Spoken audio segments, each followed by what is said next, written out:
അസ്സലാമു അലൈക്കും വറഹ്മത്തുള്ളാഹി വബറകാതുഹു. ഖുർആൻ പഠനം 1492, സൂറത്തുൽ ഇസ്രാ 31-ാം സൂക്തം. അഊദു ബില്ലാഹി മിനശ് ശൈത്വാനിർ റജീം. ബിസ്മില്ലാഹിർ റഹ്മാനിർ റഹീം. വലാ തഖ്തുലൂ ഔലാദകും ഖശിയത ഇംലാഖ് نحن نرزقهم وإياكم إن قتلهم كان خطأ كبيرا. صدق الله العظيم. بسم الله والحمد لله والصلاة والسلام على سيدنا محمد وعلى آله وصحبه ومن تبعهم بإحسان إلى يوم الدين. أما بعد. ولا تقتلوا أولادكم. നിങ്ങളുടെ സന്താനങ്ങളെ നിങ്ങൾ കൊന്നുകളയരുത്. ഖശിയത ഇംലാഖിൻ, ദാരിദ്ര്യം വരുമെന്ന് ഭയപ്പെട്ടതിന്റെ പേരിൽ. നഹ്നു നർസുഖുഹും, നാമാണ് അവർക്ക് ആഹാരം നൽകുന്നത്, വഇയ്യാക്കും, നിങ്ങൾക്കും. ഇന്ന ഖത്ലഹും, നിശ്ചയം ആ കുഞ്ഞുങ്ങളെ കൊന്നുകളയൽ, കാന ഖിത്അൻ കബീറ, അത് വലിയ പാതകമായിരിക്കുന്നു, കുറ്റമായിരിക്കുന്നു. അല്ലാഹു സുബ്ഹാനഹു വ തആല വളരെ ഹൃദയസ്പർക്കായിട്ടുള്ള ഒരു ഉത്ബോധനം നൽകുകയാണ് ഇവിടെ. ഇസ്ലാം വരുന്നതിന് മുമ്പുള്ള ജാഹിലിയ്യത്തിന്റെ വളരെ തെറ്റായിട്ടുള്ള ഒരു ക്രൂരതയെ സംബന്ധിച്ച്, അതിൽ നിന്ന് സമൂഹത്തിന്റെ ശ്രദ്ധ മാറ്റിക്കൊണ്ടുവരികയും അവരെ ശരിയായ ദിശയിലേക്ക് കൈപ്പിടിച്ചുയർത്തുകയും ചെയ്തുകൊണ്ടുള്ള വളരെ ശക്തമായിട്ടുള്ള ഒരു നിർദ്ദേശമാണ് അല്ലാഹു സുബ്ഹാനഹു വ തആല ഇവിടെ നൽകുന്നത്. ജനിക്കുന്നത് പെൺകുഞ്ഞാണെന്നറിഞ്ഞാൽ നിർദാക്ഷിണ്യം ജീവനോടെ കുഴിച്ചു മൂടുന്നതിൽ ഒരു മനസാക്ഷിക്കുത്തും അനുഭവപ്പെടാതിരുന്ന 6-ാം നൂറ്റാണ്ടിലെ അങ്ങേയറ്റം കുഴപ്പം പിടിച്ച മാനസിക നിലയുണ്ടായിരുന്ന അറേബ്യൻ സമൂഹത്തെ തികച്ചും ശരിയുടെയും സത്യത്തിന്റെയും അതേപോലെ തന്നെ അനുകമ്പയുടെയും ഭാഗത്ത് അടിയുറപ്പിച്ചു നിർത്തുന്നതിന് വിശുദ്ധ ഖുർആൻ നൽകിയിട്ടുള്ള വല്ലാത്ത സംഭാവനയാണ് നമുക്കിവിടെ കാണാൻ സാധിക്കുക. ബഹുമാനപ്പെട്ട ഇമാം റാസി റളിയല്ലാഹു അൻഹു തന്റെ തഫ്സീറിൽ രേഖപ്പെടുത്തുന്നത് കാണാം. കഴിഞ്ഞ ആയത്തിൽ തന്നെ അല്ലാഹു സുബ്ഹാനഹു വ തആല പറഞ്ഞല്ലോ, ഇന്ന റബ്ബക യബ്സുത്തു റിസ്ഖ ലിമൻ യശാഉ വയഖ്ദിർ. അങ്ങയുടെ നാഥനായ അല്ലാഹു അവൻ ഉദ്ദേശിക്കുന്നവർക്ക് അവൻ വിഭവങ്ങൾ വിശാലമാക്കി കൊടുക്കും, ഉദ്ദേശിക്കുന്നവർക്ക് അവൻ കുടുസാക്കും എന്ന് പറഞ്ഞപ്പോൾ അത്ബഅഹു ബിൻ നഹിയൻ ഖത്ലിൽ ഔലാദി ഖശിയത ഇംലാഖ്, ദാരിദ്ര്യം ഭയപ്പെട്ടുകൊണ്ട് കുഞ്ഞുങ്ങളെ കൊല്ലുന്നതിനെ വിലക്കിക്കൊണ്ട് അല്ലാഹു തആല അതിനെ തുടർന്ന് കാര്യങ്ങൾ പറഞ്ഞതാണ് ഇവിടെ. എന്ന് പറഞ്ഞാൽ ഒരാളെ സംബന്ധിച്ചിടത്തോളം ഭാവിയിൽ തനിക്ക് ദാരിദ്ര്യം വരുമോ, വന്നാൽ എന്തു ചെയ്യും എന്ന ആലോചന കൊണ്ട് ഒരിക്കലും തന്നെ അവന്റെ ജീവിതത്തിൽ അല്ലാഹു തആല നൽകുന്ന അനുഗ്രഹങ്ങളാകുന്ന സന്താനങ്ങളെ അയാൾ വിടരാൻ വിടാതെ നശിപ്പിക്കപ്പെടുന്ന മുട്ടുകളാക്കി അല്ലെങ്കിൽ പുഷ്പങ്ങളാക്കി മാറ്റരുത് എന്ന് അല്ലാഹു സുബ്ഹാനഹു വ തആല ഇവിടെ നിർദ്ദേശിച്ചിരിക്കുകയാണ്. അതോടൊപ്പം തന്നെ മറ്റൊരു കാര്യം, കഴിഞ്ഞ സൂക്തങ്ങളിൽ അല്ലാഹു സുബ്ഹാനഹു വ തആല മാതാപിതാക്കൾക്ക് ഗുണം ചെയ്യേണ്ടത് എങ്ങനെയാണെന്നും അവരോടുള്ള നമ്മുടെ സമീപനം എന്തുമാത്രം ഹൃദയസ്പർക്കായിരിക്കണമെന്നും ഉത്ബോധിപ്പിച്ചുവല്ലോ. അത് കഴിഞ്ഞതിന് ശേഷം സന്താനങ്ങളോടുള്ള നമ്മുടെ സമീപനം എന്തായിരിക്കണം, അവർക്ക് നമ്മൾ എങ്ങനെ ഗുണം ചെയ്യണം എന്ന് പഠിപ്പിച്ചിരിക്കുകയാണ്. മക്കളും മാതാപിതാക്കളും തമ്മിലുള്ള ഈടുറ്റ ബന്ധത്തിന്റെ ഒരു വല്ലാത്ത ശൈലിയെ അല്ലാഹു സുബ്ഹാനഹു വ തആല ഈ പരസ്പര പൂരകങ്ങളാക്കി സമൂഹത്തിന്റെ ശ്രദ്ധയിലേക്ക് കൊണ്ടുവരികയാണ് എന്ന് ചുരുക്കം. മാതാപിതാക്കൾക്ക് ഗുണം ചെയ്തു കൊടുക്കൽ നിർബന്ധമാണ് എന്ന് അല്ലാഹു സുബ്ഹാനഹു വ തആല പറഞ്ഞത് അവരിൽ നിന്ന് നമ്മൾ അനുഭവിച്ചിട്ടുള്ള നന്മകൾ, അവർ നമുക്ക് വേണ്ടി അനുഭവിച്ചിട്ടുള്ള കഷ്ടപ്പാടുകൾ, നമ്മുടെ ജീവിതത്തിന്റെ പുരോഗതിക്ക് വേണ്ടി അവർ സഹിച്ചിട്ടുള്ള ത്യാഗങ്ങൾ, ആ ത്യാഗങ്ങൾക്ക് നമ്മൾ പ്രത്യുപകാരം ചെയ്യുക എന്നത് മാതാപിതാക്കൾക്ക് ഗുണം ചെയ്യുക എന്ന വിഷയത്തിൽ അല്ലാഹു തആല നമ്മളിൽ നിന്ന് പ്രതീക്ഷിക്കുന്ന അല്ലെങ്കിൽ നിർദ്ദേശിക്കുന്ന ഒരു പ്രധാനപ്പെട്ട കാര്യമാണ്. എന്നാൽ മക്കൾക്ക് നമ്മൾ എന്തിനു ഗുണം ചെയ്യണം എന്നതൊരു, അവര് നമുക്ക് വേണ്ടി ഒന്നും ത്യാഗം സഹിച്ചിട്ടില്ലല്ലോ, പിന്നെ മക്കൾക്ക് എന്തിനു ഗുണം ചെയ്യണമെന്ന് ചോദിച്ചാൽ അതിന്റെ മറുപടി ഇമാം റാസി റളിയല്ലാഹു അൻഹു തന്നെ പറയുന്നത്, ഇന്നമാ വജബൽ ബിർറു ബിൽ ഔലാദി, മക്കൾക്ക് സന്താനങ്ങൾക്ക് ഗുണം ചെയ്യൽ രക്ഷിതാക്കൾക്ക് നിർബന്ധമാണെന്ന് പറഞ്ഞത് ലിഅന്നഹും ഫി ഗായത്തിൽ ദുഅഫി, ആ മക്കൾ ഒന്നിനും കഴിയാത്ത കാലത്ത് അങ്ങേയറ്റത്തെ ബലഹീനതയിലാണ്, ദുർബലരായിട്ടുള്ള ആളുകളാണ്. വല കാഫിലനഹും ഗൈറുൽ വാലിദൈൻ, മാതാപിതാക്കളല്ലാത്ത മറ്റു സംരക്ഷകരൊന്നും സാധാരണഗതിയിൽ അവർക്കില്ലതാനും.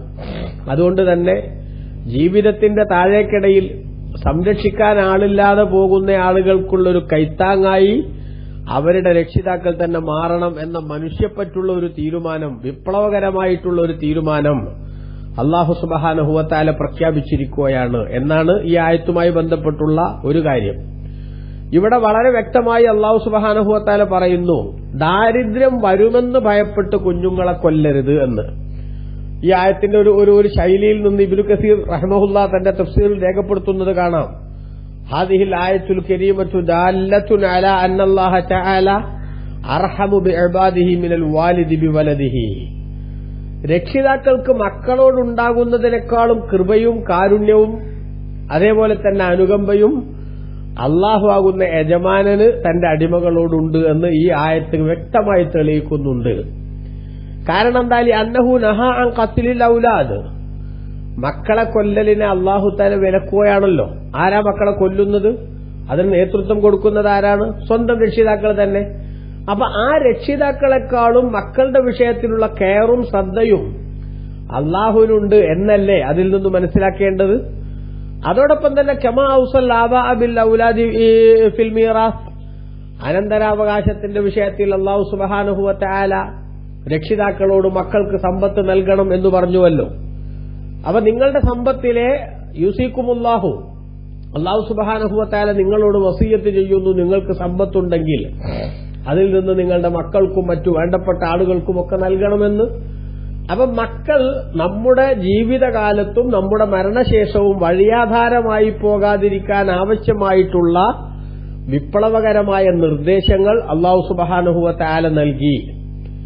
ആ നിർദ്ദേശങ്ങൾ അല്ലാഹു നൽകുന്നതിൽ നിന്ന് മനസ്സിലാക്കേണ്ടത് അല്ലാഹു ആകുന്ന യജമാനന് അടിമകളായ നമ്മളോടുള്ള ഇഷ്ടവും സ്നേഹവും തന്നെയാണ്. എന്നാൽ വക്കാന അഹ്ലുൽ ജാഹിലിയ്യത്തി ലാ യുബർജിസൂനൽ ബനാത്ത്, ജാഹിലിയ്യത്ത് ഇസ്ലാം വരുന്നതിന് മുമ്പുള്ള ആ അന്ധകാര യുഗത്തിലെ ജനങ്ങൾ പെൺകുട്ടികൾക്ക് അനന്തരാവകാശം നൽകിയിരുന്നില്ല. ഇല്ലെന്ന് മാത്രമല്ല, ബൽക്കാന അഹദുഹും റുബ്ബമാ ഖതല ബനതഹു ലിഅല്ലാ തക്സുറ ഐലത, തന്റെ ആശ്രിതരും കുടുംബങ്ങളും വർദ്ധിച്ചു വരാതിരിക്കാൻ, കുടുംബത്തിലെ മെമ്പേഴ്സ് കൂടാതിരിക്കാൻ പെൺകുഞ്ഞുങ്ങളെ ജീവനോടെ കുഴിച്ചു മൂടുന്ന രീതി തന്നെ അവർ സ്വീകരിച്ചിരുന്നു പലരും. ഫനഹല്ലാഹു തആല അൻ ദാലിക ഫി ഹാദിഹിൽ ആയ, ഈ സൂക്തത്തിൽ അല്ലാഹു സുബ്ഹാനഹു വ തആല ആ ഒരു സമീപനം വിലക്കിയിരിക്കുകയാണ്. ദാരിദ്ര്യം വരുമെന്ന് ഭയപ്പെട്ടുകൊണ്ട് നിങ്ങൾ നിങ്ങളുടെ കുഞ്ഞുങ്ങളെ കൊന്നുകളയരുത്. അന്ന് കൊല നടന്നിരുന്നത് അക്കാരണം കൊണ്ടാണ് എന്നതിനാൽ ആ കാരണം പറഞ്ഞേ ഉള്ളൂ. ഇനി ദാരിദ്ര്യമല്ലാത്ത മറ്റെന്തെങ്കിലും കാരണം ഭയന്നുകൊണ്ട് കുഞ്ഞുങ്ങളെ കൊല്ലാമെന്നാണോ? ഇല്ല. മനുഷ്യജീവൻ എന്നത് വല്ലാത്ത വിലയുള്ള സാധനമാണ്, വലിയ മൂല്യമാണ് ഇസ്ലാം അതിന് നൽകുന്നത്. അതുകൊണ്ട് തന്നെ ആ മൂല്യം ഉള്ള ജീവനെ നഷ്ടപ്പെടുത്തുന്ന, അകാരണമായി അത് പൊലിയാൻ കാരണമാകുന്ന ഒരു രീതിയും ശൈലിയും ഒരാളിൽ നിന്നും ഉണ്ടായിക്കൂടാ എന്ന നിർബന്ധം ഇസ്ലാമിനുണ്ട് എന്നുകൂടി നമ്മൾ ഇവിടെ മനസ്സിലാക്കണം. ഇനി നിങ്ങൾ നോക്കൂ പ്രിയമുള്ളവരെ, ബഹുമാനപ്പെട്ട ഖുർആൻ ഇവിടെ പറഞ്ഞൊരു ശൈലി, അതിന്റെ പദപ്രയോഗത്തിന്റെ ഒരു ശൈലി, വലാ തഖ്തുലു ഔലാദക്കും ഖശിയത ഇംലാക്കിൻ, ദാരിദ്ര്യത്തെ ഭയപ്പെട്ടതിനു വേണ്ടി നിങ്ങൾ കുഞ്ഞുങ്ങളെ കൊന്നുകളയരുത്. ഇവിടെ ദാരിദ്ര്യം ഭയപ്പെടുക എന്ന് പറഞ്ഞത് എങ്ങനെയാ? ഭാവിയിൽ ദാരിദ്ര്യം വരും. ഈ മക്കളൊക്കെ വളർന്നു വന്നാൽ അവർക്ക് സംരക്ഷണം കൊടുക്കാൻ എന്റെ കയ്യിൽ കാശില്ലാതെ വരികയോ എനിക്ക് ചുമതലകൾ കൂടുകയോ ചെയ്താൽ അത് വിഷമമാകുമെന്ന ചിന്ത, അതാണ് പലരെയും കുഞ്ഞുങ്ങളെ കൊല്ലാൻ പേടിപ്പിക്കുന്നത്. ആൺകുട്ടികളാണെങ്കിൽ അവർക്ക് പ്രശ്നമില്ല, കാരണം അവരാണുങ്ങളാവുമ്പോൾ എന്താവും, പുറത്തൊക്കെ പോയി ജോലിയൊക്കെ ചെയ്ത് ഏതെങ്കിലുമൊക്കെ സംഗതികളിലൂടെ അവരുടേതായിട്ടുള്ള ജീവിതത്തിന്റെ വഴി കണ്ടെത്തും. അതേസമയത്ത് പെൺകുഞ്ഞുങ്ങളാകുമ്പോൾ അവർ വീട്ടിൽ തന്നെ അടങ്ങിയിരിക്കുകയും അവരെ സംരക്ഷിക്കേണ്ട ബാധ്യത നമ്മുടെ ചുമലിൽ വരികയും ചെയ്യും. അപ്പൊ അവർക്ക് ആഹാരം നൽകാനുള്ള സംവിധാനം ഇല്ലാത്തൊരു സാഹചര്യം ഉണ്ടായിപ്പോയാൽ അത് പ്രയാസമാകുമെന്ന അനാവശ്യമായ ഭീതിയുടെയും അതേപോലെ തന്നെ ഭയത്തിൽ നിന്നുമാണ് അവർക്ക് ഈ പെൺകുഞ്ഞുങ്ങളെ കൊല്ലാനുള്ളൊരു മാനസിക നില ഉണ്ടായി വരുന്നത് എന്നാണ് ഖുർആൻ പറയുന്നത്. അതുകൊണ്ട് തന്നെ ആ അടിസ്ഥാന കാരണത്തെ തന്നെ ഖുർആൻ നിരാകരിക്കുകയാണ്. എന്നിട്ട് അല്ലാഹു സുബ്ഹാനഹു വ തആല പറഞ്ഞു, എന്തുകൊണ്ട് കൊല്ലാൻ പാടില്ല? ദാരിദ്ര്യം ഭയപ്പെട്ട്. നഹ്നു നർസുഖുഹും വ ഇയ്യാക്കും, അവർക്കും നിങ്ങൾക്കും ആഹാരം നൽകുന്നത് നമ്മളാണ്. അപ്പൊ കുട്ടികൾക്ക് ഭക്ഷണത്തിന് എന്താകും അവസ്ഥ എന്ന് ചിന്തിച്ചുകൊണ്ട് ഒരിക്കലും നിങ്ങൾ ആ കുഞ്ഞുങ്ങളെ കൊന്നുകളയുന്ന രീതി സ്വീകരിക്കരുത്. ഇവിടെ ബഹുമാനപ്പെട്ട പണ്ഡിതന്മാർ നമുക്ക് കൃത്യമായി വിവരിച്ചു തരുന്ന ചില സംഗതികളുണ്ട്. അതെന്താണ്? മക്കത്തെ മുശ്രിക്കുകൾ പെൺകുഞ്ഞുങ്ങളെ കൊന്നുകളയാനുണ്ടായ പ്രധാനപ്പെട്ട കാരണം, ആ കാരണങ്ങളിൽ ഒന്ന്, ഏറ്റവും പ്രധാനപ്പെട്ട ഒരു കാരണം, പെൺകുഞ്ഞുങ്ങൾ എന്ന് പറയുന്നത് അവർക്ക് ജോലിക്ക് പോകാനോ മറ്റോ സാധിക്കില്ല. ആ സമയത്ത് ആൺകുട്ടികൾ ജോലിക്ക് പോകാൻ ഇനി ഒന്നുമില്ലെങ്കിൽ നാട്ടുകാരെ പറ്റിച്ചിട്ടോ പിടിച്ചു പറിച്ചിട്ടെങ്കിലും അവർ ജീവിച്ചോളും എന്ന കണക്കൂട്ടൽ അവർക്കുണ്ടായിരുന്നു. അതോടൊപ്പം പെൺകുഞ്ഞുങ്ങൾക്ക് സാമ്പത്തികമായിട്ടുള്ള പിൻബലം ഇല്ലാതെ വരുന്ന സമയത്ത് അവരുടെ വിവാഹം എന്നതൊക്കെ ഒരു വലിയ ചോദ്യചിഹ്നമായി മാറും. കാരണം നന്നായിട്ട് സമ്പത്തില്ലാത്ത കുഞ്ഞുങ്ങളെ കല്യാണം കഴിക്കാൻ പലപ്പോഴും കൊള്ളാവുന്ന ആലോചനകൾ വരാത്ത അവസ്ഥയുണ്ടായേക്കുമോ? അങ്ങനെ വന്നാൽ പിന്നെ നമുക്ക് നമ്മുടേതായിട്ടുള്ള കുടുംബത്തിന്റെ അന്തസ്സിന് യോജിക്കാത്ത വിധത്തിലുള്ള ഏതെങ്കിലും ഊപ്പകൾക്ക് മക്കളെ കല്യാണം കഴിച്ചു കൊടുക്കേണ്ടി വരുമോ? അങ്ങനെ വന്നാൽ അതെന്റെ കുടുംബത്തിന് ചീത്തപ്പേരാണ് എന്ന ആ ഒരു എങ്ങനെയോ അനാവശ്യമായി കെട്ടിപ്പൊക്കിയ യാഥാർത്ഥ്യമില്ലാത്തൊരു ചീപ്പ് പോപ്പുലാരിറ്റിയിൽ നിന്നാണ് വാസ്തവത്തിൽ ഇത്തരത്തിലുള്ള ചിന്തകൾ അവരുടെ മനസ്സിലേക്ക് കയറി വന്നത്. അതുകൊണ്ട് തന്നെ ആ ഒരു ചിന്ത അതവർക്ക് വല്ലാത്ത നാണക്കേടാണ്. നമ്മളെ കുടുംബത്തിന് അത്തരത്തിലുള്ള ബന്ധങ്ങൾ ഉണ്ടാവുക എന്ന് പറഞ്ഞാൽ സഹിക്കാൻ പറ്റാത്തതാണ്. അതുകൊണ്ട് തന്നെ കുഞ്ഞുങ്ങളെ നേരത്തെ തന്നെ അങ്ങ് കൊന്നേക്കാം. അവരുടേതായിട്ടുള്ള ജീവിത നിലവാരം മെച്ചപ്പെടുത്താൻ സാധിക്കാത്ത അവസ്ഥകൾ പിന്നീട് കടന്നു വന്നാൽ അത് പ്രതിസന്ധി ഉണ്ടാക്കും. സമൂഹത്തിലുള്ള നമ്മുടെ സോഷ്യൽ സ്റ്റാറ്റസിന് അത് വല്ലാത്ത ഇടിവുണ്ടാക്കും എന്ന ചിന്ത പലരെയും ബാധിക്കുകയും അതിന്റെ അടിസ്ഥാനത്തിൽ അവർ കുഞ്ഞുങ്ങളെ കൊന്നുകളയാനുള്ള നിലപാട് സ്വീകരിക്കുകയും ചെയ്തു. എന്നാൽ പ്രിയപ്പെട്ടവരെ, ആ നിലക്ക് നിലപാട് സ്വീകരിച്ച ആ ആളുകളോട് അല്ലാഹു സുബ്ഹാനഹു വ തആല പറയുന്നത്, അങ്ങനെ അനാവശ്യമായ ഭീതിയും ഭയവും ഒന്നും നിങ്ങൾ ആരെയും ഭരിക്കേണ്ടതില്ല. കാരണം ഓരോരുത്തർക്കും, അത് ആൺകുട്ടി പെൺകുട്ടിയായാലും മാത്രമല്ലല്ലോ, ആൺകുട്ടികളാണെങ്കിലും ചിലപ്പോൾ ദാരിദ്ര്യത്തിന്റേതായ സാഹചര്യങ്ങൾ ഉണ്ടാവില്ലേ? ആൺകുട്ടികൾക്കും ചിലപ്പോൾ ജോലിക്ക് പോകാൻ പറ്റാത്ത അവസ്ഥ വരില്ലേ? ദൗർബല്യവും ദുർബലതയും ഒക്കെ അവരെയും പിടികൂടില്ലേ? അപ്പൊ അതുകൊണ്ട് തന്നെ ഭാവിയിൽ എന്ത് വരും എന്ന് ആലോചിച്ചുകൊണ്ടുള്ള ഈ കുഞ്ഞുങ്ങളെ കൊല്ലുന്ന മനുഷ്യക്കുരുതി അത് ജീവിതത്തിൽ ഉണ്ടാകരുത് എന്ന് അല്ലാഹു സുബ്ഹാനഹു വ തആല കണിശമായി വിലക്കി. നോക്കൂ, ഇവിടെ നമ്മൾ ഒരു കാര്യവും കൂടെ മനസ്സിലാക്കണം. എന്താണ്? വിശുദ്ധ ഇസ്ലാം, ആ ഇസ്ലാം സമൂഹത്തിന് നൽകുന്ന ഏറ്റവും വലിയ സന്ദേശം പെൺകുഞ്ഞ് എന്ന് പറയുന്നത് അത് സമൂഹത്തിന്റെ ഭാഗ്യമാണ് എന്നതാണ്. ആ ഇസ്ലാമിന്റെ നേരെ നോക്കിയിട്ട് നമ്മുടെ നാട്ടിൽ പല സാധുക്കളായിട്ടുള്ള ആൾക്കാരും ഇസ്ലാം പെണ്ണിന് സ്വാതന്ത്ര്യം കൊടുത്തില്ല, പേറ്റിനും ചോറ്റിനുമായി അടുക്കളയിൽ തളച്ചിട്ടു, അവർക്ക് വേണ്ടത്ര അംഗീകാരമില്ല, അതുകൊണ്ട് തന്നെ ജെൻഡർ ഈക്വാലിറ്റിക്ക് വേണ്ടിയുള്ള അതിശക്തമായിട്ടുള്ള പ്രവർത്തനങ്ങൾ വിപ്ലവകരമായി ഞങ്ങൾ തുടങ്ങിവെക്കുകയാണ് എന്നൊക്കെയുള്ള എന്തൊക്കെയോ തെറ്റായ ധാരണകളുടെ അടിസ്ഥാനത്തിൽ പരിധി വിട്ട, അതേപോലെ തന്നെ തികച്ചും ബുദ്ധിശൂന്യമായിട്ടുള്ള എത്രയോ ആവേശകരമായിട്ടുള്ള നിലപാടുകളിലേക്ക് പലരും മുന്നോട്ട് വരുന്നു. നമ്മുടെ നാട്ടിലൊക്കെ ഇന്ന് നടന്നുകൊണ്ടിരിക്കുന്ന പല ചർച്ചകളും, ആ ചർച്ചകളൊക്കെ കേട്ടാൽ തോന്നുന്നത് എന്താണ്? ആൺകുട്ടിയും പെൺകുട്ടിയും ഒരേ ബെഞ്ചിലിരിക്കാത്തതാണ് നാട്ടിലെ വലിയ പ്രശ്നമെന്ന് തോന്നിപ്പോകും, അല്ലെ? പെൺകുഞ്ഞുങ്ങൾ ആകെ അനുഭവിക്കുന്ന പ്രതിസന്ധി അവര് ഒരേ ബെഞ്ചിൽ പുരുഷന്റെ കൂടെ ഇരിക്കാൻ അവർക്ക് സാധിക്കാത്തതാണ്. അതേപോലെ തന്നെ പുരുഷൻ ധരിക്കുന്ന അതേ വസ്ത്രം ധരിക്കാൻ കഴിയാത്തതാണ് അവരുടെ പ്രയാസം. അതുകൊണ്ട് ഞങ്ങൾ അതിശക്തമായിട്ട് ജെൻഡർ ഈക്വാലിറ്റിക്ക് വേണ്ടി ഞങ്ങളുടെ അതിശക്തമായിട്ടുള്ള മുന്നോട്ടുള്ള പോക്ക് നടക്കുന്നു എന്നൊക്കെയുള്ള പ്രചരണങ്ങൾ, വാചോടാപങ്ങൾ സമൂഹത്തിൽ വല്ലാതെ കണ്ടുകൊണ്ടിരിക്കുന്ന ഒരു കാലത്ത് നമ്മൾ യാഥാർത്ഥ്യത്തിലേക്ക് തിരിച്ചു വരണം. പെൺകുഞ്ഞ് ജീവിച്ചിട്ട് വേണ്ടേ ബാക്കി കാര്യങ്ങളൊക്കെ നടക്കാൻ?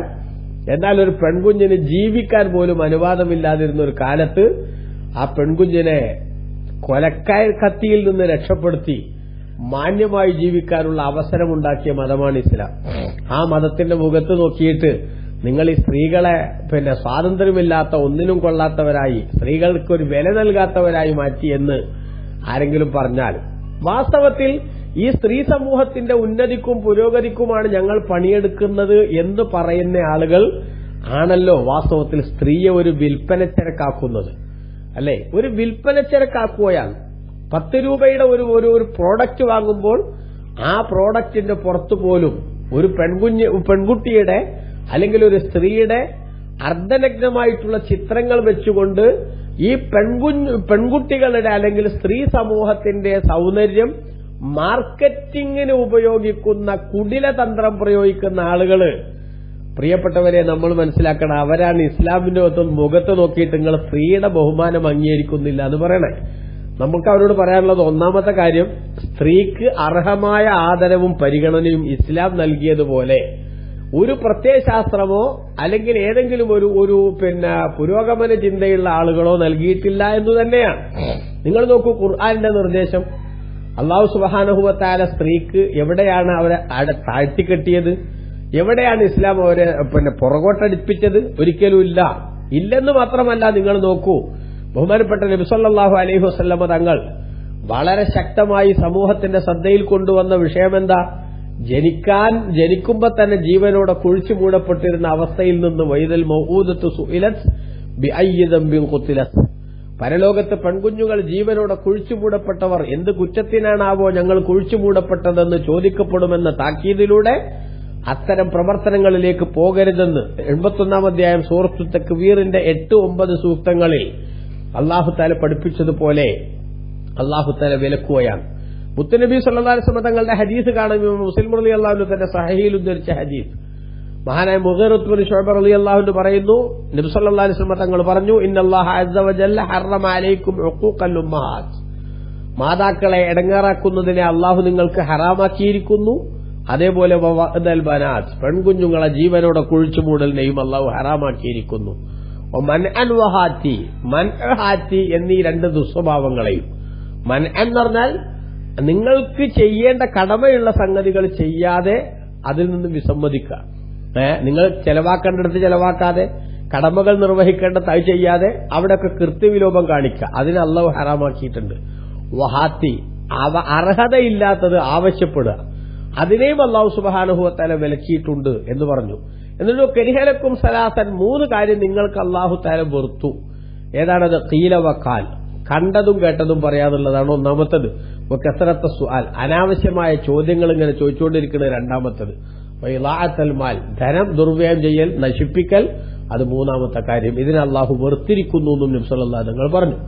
അപ്പൊ നോക്കൂ, അല്ലാഹു തആല നമുക്ക് ഹറാമാക്കി എന്ന് മുത്തുനബി പഠിപ്പിച്ച കാര്യമാണ് വഅദുൽ ബനാത്ത്, പെൺകുഞ്ഞുങ്ങളെ ജീവനോടെ കുഴിച്ചുമൂടൽ. ജീവിക്കാൻ അനുവാദമില്ലാത്തൊരു സമൂഹത്തിന് ജീവിക്കാനും ഒരു സേഫ്റ്റി ബോധത്തിലേക്ക് അവരെ കൊണ്ടുവരാനുമുള്ള വഴിയൊരുക്കിയ മതമാണ് ഇസ്ലാം, ഒന്നാമതായി. ഇനി നിങ്ങൾ നോക്കൂ, രണ്ടാമതായിട്ട് ബഹുമാനപ്പെട്ട ഇസ്ലാം എന്താ ചെയ്തത്? സ്ത്രീക്ക് ഉന്നതമായ സ്ഥാനങ്ങൾ നൽകി, വലിയ ആദരവും ബഹുമാനവും നൽകി. നോക്കൂ, ഖുർആനിൽ അല്ലാഹു സുബ്ഹാനഹു വ തആല പറയുന്നു, പലയിടത്തും പുരുഷന്റെ ഒപ്പം തന്നെ സ്ത്രീയും അല്ലാഹു തആല ചേർത്ത് പറയുന്നു, ഒരു കുറവുമില്ലാതെ. ഉദാഹരണമായിട്ട് ഒറ്റ ആയത്ത് മാത്രം ഞാൻ പറയാം. ഉമയ്യഅമൽ മിനസ് സാലിഹാത്തി മിൻ ദക്കരിൻ ഔ ഉൻസാ വഹുവ മുഅ്മിൻ ഫഉലൈക യദ്ഖുലൂനൽ ജന്നത വലാ യുളമൂന നഖീറാ. 4-ാം അധ്യായം സൂറത്തുൻ നിസാഇന്റെ 124-ാമത്തെ ആയത്തിൽ അല്ലാഹു പറയാം, സ്ത്രീകളോ പുരുഷന്മാരോ ആരോ ആവട്ടെ വിശ്വാസികളായ നിലക്ക് സുഹൃതങ്ങൾ പ്രവർത്തിക്കുന്നുവെങ്കിൽ അവർ സ്വർഗപ്രവേശനത്തിന് യോഗ്യത നേടുകയും അശേഷം ആക്രമിക്കപ്പെടാത്ത സാഹചര്യം ഉണ്ടാവുകയും ചെയ്യും. അപ്പൊ അവിടെ പെണ്ണാണ്, അതുകൊണ്ട് അവളുടെ അമലിനൊന്നും ഒരു പ്രവർത്തനത്തിനൊന്നും ഒരു വിലയില്ല എന്ന നിലപാടല്ല, മറിച്ച് ചേർത്ത് പറയണം അല്ലാഹു സുബ്ഹാനഹു വ തആല. ആണായാലും പെണ്ണായാലും സത്യവിശ്വാസം സ്വീകരിച്ചുകൊണ്ട് സുഹൃതങ്ങൾ പ്രവർത്തിക്കുന്നുവെങ്കിൽ അവന്റെ പ്രതിഫലം അശേഷം നഷ്ടപ്പെടില്ല എന്ന പ്രോമിസ് അല്ലാഹു സുബ്ഹാനഹു വ തആല നൽകുകയാണ്. അതേപോലെ നിങ്ങൾ നോക്കൂ, മുത്തുനബി സല്ലല്ലാഹു അലൈഹി വസല്ലം തങ്ങൾ പറഞ്ഞു, സ്ത്രീകൾ എന്ന് പെൺകുഞ്ഞുങ്ങൾ എന്ന് പറയുന്നത് നമുക്ക് വല്ലാത്തൊരു സൗഭാഗ്യമാണ് എന്ന്. ഒറ്റ ഉദാഹരണം മാത്രം പറയാം. ഉഖ്ബത്തുൻ ആമിർ റളിയല്ലാഹു അൻഹു റിപ്പോർട്ട് ചെയ്യാന്ന് നബി സല്ലല്ലാഹു തങ്ങൾ പറഞ്ഞു, മൻകാന ലഹു സലാസു ബനാത്തിൻ, ഒരാൾക്ക് 3 പെൺകുഞ്ഞുങ്ങൾ ഉണ്ടാവുകയും ഫസബറ അലൈഹിന്ന, എന്നിട്ട് അവരുടെ മേലിൽ അവൻ ക്ഷമ കൈക്കൊണ്ടു. അതായത് അവരെ വളർത്താനും അവരെ പഠിപ്പിക്കാനും അവരെ ഉയർത്തിക്കൊണ്ടുവരാനും ഒക്കെ വലിയ ബുദ്ധിമുട്ടുകൾ ഉണ്ടാവും. ആ ബുദ്ധിമുട്ടുകൾക്കൊക്കെ അവൻ ക്ഷമ കൈക്കൊണ്ടു. എന്നിട്ട് വാതഅമഹുന്ന വസഖാഹുന്ന, അവർക്കവൻ ആഹാരം നൽകുകയും വസ്ത്രം നൽകുകയും ചെയ്തു. അതേപോലെ തന്നെ വെള്ളം കൊടുക്കുകയും വകസാഹുന്ന, അവൻ അവർക്ക് വസ്ത്രം നൽകുകയും ഒക്കെ ചെയ്താൽ കുന്നലഹു ഹിജാബൻ മിനന്നാരി യൗമൽ ഖിയാമ, അന്ത്യനാളിൽ ആ പെൺകുഞ്ഞുങ്ങൾ അവന് നരകത്തിൽ നിന്നുള്ള മറയായിരിക്കും, നരകത്തിൽ നിന്ന് രക്ഷപ്പെടാനുള്ള പവറായിരിക്കും അവനുണ്ടാവുക. അവ പെൺകുഞ്ഞുങ്ങളെ നന്നായി കെയർ ചെയ്യുകയും അവരെ ശ്രദ്ധിക്കുകയും ഒരു പ്രതിസന്ധിയിലേക്കും അവരെ തള്ളിവിടാതിരിക്കുകയും ചെയ്യുന്ന സമീപനം സ്വീകരിക്കണം. പിന്നെ പ്രകൃതിപരമായി തന്നെ ആരെന്തൊക്കെ വിളിച്ചു പറഞ്ഞാലും സ്ത്രീയും പുരുഷനും എന്ന് പറയുന്നതിൽ പ്രകൃതിപരമായി ചില വ്യത്യാസങ്ങളുണ്ട്. ആ വ്യത്യാസങ്ങളിൽ ഒരുതരം ദുർബലത ശാരീരികമായി ഫിസിക്കലി അവർക്കുണ്ടാവും. അതുകൊണ്ട് ആ ദുർബലത മനസ്സിലാക്കി അതിന്റെ പേരിൽ അവർ കഷ്ടപ്പെടാതിരിക്കാനുള്ള കെയർ കൊടുക്കുകയാണ് ഇസ്ലാം ചെയ്തത്. ആ ഇസ്ലാമിന്റെ മുഖത്ത് നോക്കിയിട്ട് ഇത്തരത്തിലുള്ള വിടുവായത്തങ്ങൾ ആരെങ്കിലും പറഞ്ഞാൽ അത് തൽക്കാലം അവഗണിക്കാൻ മാത്രമേ നിവൃത്തിയുള്ളൂ എന്ന് ചിന്തിക്കണം. അതുകൊണ്ടാണ് അള്ളാഹു പറഞ്ഞത്, നിങ്ങൾ നിങ്ങളുടെ കുഞ്ഞുങ്ങളെ ജീവനോടെ കുഴിച്ചു മൂടരുത്, നിങ്ങൾ കൊന്നുകളയരുത് ദാരിദ്ര്യം ഭയപ്പെട്ടുകൊണ്ട്. നഹ്നു നർസുഖുഹും വഇയ്യാക്കും, നിങ്ങൾക്കും അവർക്കും ഭക്ഷണം നൽകുന്നത് നാമാണ്. ഇന്ന ഖത്ലഹും കാന ഖിത്അൻ കബീറ, നിശ്ചയം അവരെ കൊല്ലുക എന്നത് അത് കടുത്ത പാതകമാണ്. ഒരിക്കലും നിങ്ങളൊന്നും ഉണ്ടാവരുത്. അള്ളാഹു തആല നമ്മളെ നല്ലവരിൽ പെടുത്തട്ടെ. ആമീൻ. വസല്ലല്ലാഹു അലാ സയ്യിദിനാ മുഹമ്മദി വആലിഹി വസഹ്ബിഹി വസല്ലം. വൽഹംദുലില്ലാഹി റബ്ബിൽ ആലമീൻ. വസ്സലാമു അലൈക്കും വറഹ്മത്തുള്ളാഹി.